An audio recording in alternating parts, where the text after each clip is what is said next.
करने वाला यानी अलंकृत करने वाले को अलंकार कहा जाता है। जो अलंकृत करने वाला होता है, ठीक है, उसे अलंकार कहते हैं। जिस तरह से व्यक्ति अपनी शोभा बढ़ाने के लिए आभूषण धारण करता है, उसी तरह से काव्य में उसकी शोभा बढ़ाने के लिए हम लोग अलंकारों का इस्तेमाल करते हैं, इसीलिए तो इसका नाम अलंकार है। एक्चुअली में अलंकार जो है ये आभूषण का पर्यायवाची है। क्यों?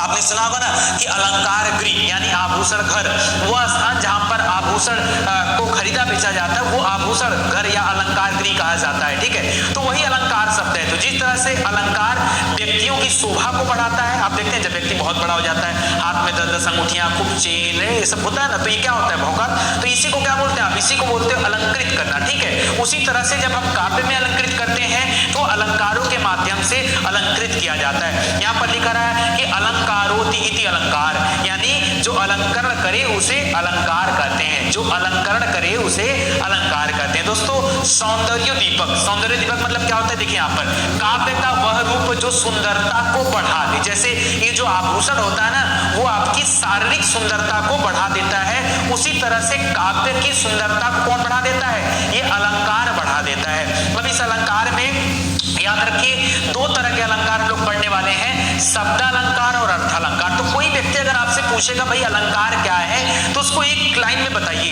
कि जो काव्य की शोभा को बढ़ा दे, जो काव्य की सुंदरता को बढ़ा दे, उसे अलंकार कहते हैं। समझ में आ रहा है? जिस तरह से आभूषण व्यक्ति की शोभा को बढ़ा देता है, उसी तरह से अलंकार काव्य की शोभा को बढ़ा देता है। और अलंकार कितने तरह के होते हैं? तो सिर्फ और सिर्फ दो तरह के अलंकार होते हैं, एक शब्दालंकार, एक अर्थालंकार, ठीक है। शब्दालंकार और अर्थालंकार, यहाँ तेरा अलंकार के भेद, शब्दालंकार और अर्थालंकार। आचार्य भोज थे, उन्होंने एक तीसरा अलंकार सामने रख दिया, उभया अलंकार। क्या रख दिया?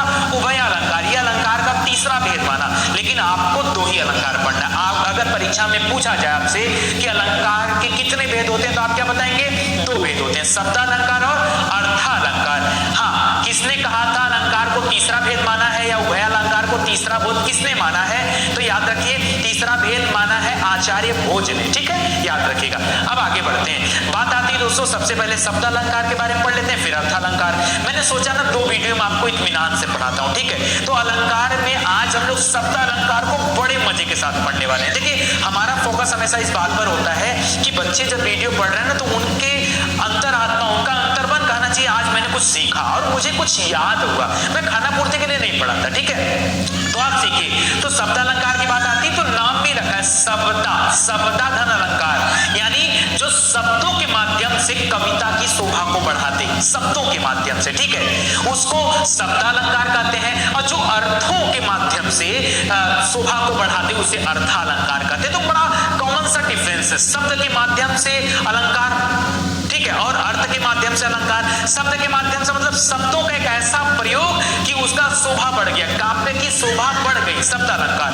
और अर्थों का इस तरीके से प्रयोग कि अर्थ के माध्यम से काव्य की शोभा बढ़ गई तो अर्थालंकार हो जाएगा, ठीक है। तो याद रखिए। अब बात आती है शब्दालंकार, तो शब्दालंकार याद रखिए। अच्छा, इसको बाहरी सौंदर्य को बढ़ाता है, याद रखिएगा। शब्दालंकार क्या करता है? ये बाहरी सौंदर्य को बढ़ाता है। और अर्थालंकार जब अर्थ आता है तो अर्थ हमेशा अंदर से आता है, तो आंतरिक सौंदर्य को बढ़ाता है, ठीक है। यहाँ पर देखिए अगर पूछा जाए शब्दालंकार के कितने भेद हैं तो 5 भेद हैं, 5 भेद हैं। अब क्योंकि भेद पे भेद आते हैं इसलिए आप कंफ्यूज हो जाते हैं। अभी आपने पढ़ा कि अलंकार के कितने भेद? 2 भेद, शब्द और अर्थ। अब पढ़ रहे हो शब्दालंकार के कितने भेद, तो अभी पढ़ोगे 5 भेद, फिर पढ़ोगे उन 5 में एक अनुप्रास अलंकार है उसके कितने भेद, तो उसके भी 5-6 भेद। तो ऐसे में बड़ा कंफ्यूजन आपको हो जाता है, बट कंफ्यूज मत होइए, मैं आपको तरीका बताता हूँ, ठीक है। शब्द और अर्थ, तो ये आपकी शरीर मान लीजिए अलंकार है, और अलंकार के कितने भेद? तो हमारे 2 हाथ, एक शब्दालंकार एक अर्थालंकार। समझ में आ गया?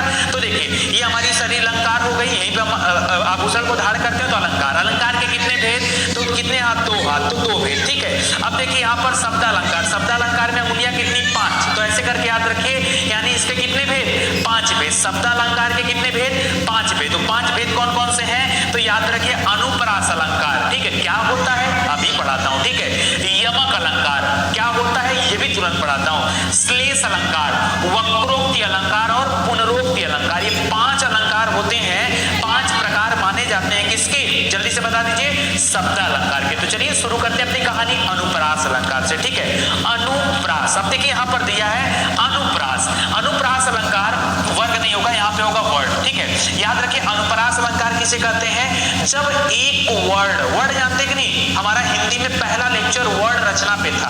वर्ड के बाद शब्द, वर्ड माने अक्षर, वर्ड माने अक्षर, तो अक्षर और अक्षरों को मिलाकर शब्द और शब्दों को मिलाकर के वाक्य, लेकिन अर्थ निकलना चाहिए, ठीक है, तब तो साक्षर वाक्य या साक्षर शब्द कहे जाएंगे, नहीं तो फिर उस अर्थ का कोई मतलब नहीं है। कह रहा है जब एक वर्ड की आवृत्ति, आवृत्ति जानते हैं, आवृत्ति मतलब एक से अधिक बार, यदि कोई वर्ड की आवृत्ति बार बार हो, वर्ड माने अक्षर, वर्ड माने अक्षर, तो याद रखिए वहां पर अनुप्रास अलंकार होता है। अनुप्रास, अनुप्रास, बार बार, जब किसी वर्ड की आवृत्ति बार बार होती है तो वहां पे अनुप्रास अलंकार होता है। जैसे कि कूलन में क लिखा है, कलियन में, कूलन में, कलियन में, कछारन में, कुंजन में, क्यारिन में, कलीन में, कलीन की लिखत है, तो क कह रहा है। अच्छा चलो एक बचपन का मजाक आपको याद दिला देता हूँ। चंदू के चाचा ने चंदू की चाची को चांदनी रात में चांदी के चम्मच से चटनी चटाई, बोलते थे ना, तो यहाँ पे च कौन सा अलंकार? अनुप्रास अलंकार। कौन सा अलंकार? अनुप्रास अलंकार। समझ में आ रहा है? बस ऐसे ही है, कुछ यहाँ पे है नहीं, यही होता है अनुप्रास अलंकार। तो हमने क्या बोला? वर्ड, हमने नहीं कहा शब्द। अब आप ये मत कहना कि सर कूलन में तो एक ही बात लिखा है, नहीं, यहाँ पे एक शब्द पकड़िए, एक वर्ड की आवृत्ति बार बार हो रही है, मतलब शब्द की नहीं, वर्ड की, अक्षर की आवृत्ति बार बार हो रही है। क देखिए, क से कूलन में, क से कलियन में, क से कछारन में, क से कुंजन में, क से क्यारिन में, क से कलीन में और क से कलीन किलकत है। तो इसको लिखा है पद्माकर जी ने, और यहाँ पर इसमें देखेंगे तो वृत्त्यानुप्रास से बात है, अभी नहीं वृत्त्यानुप्रास से फोकस करो। अभी समझो ये कौन सा अलंकार है? अनुप्रास अलंकार। तो अगर कहीं भी आपको इस तरह का काव्य दिया जिसमें एक ही शब्द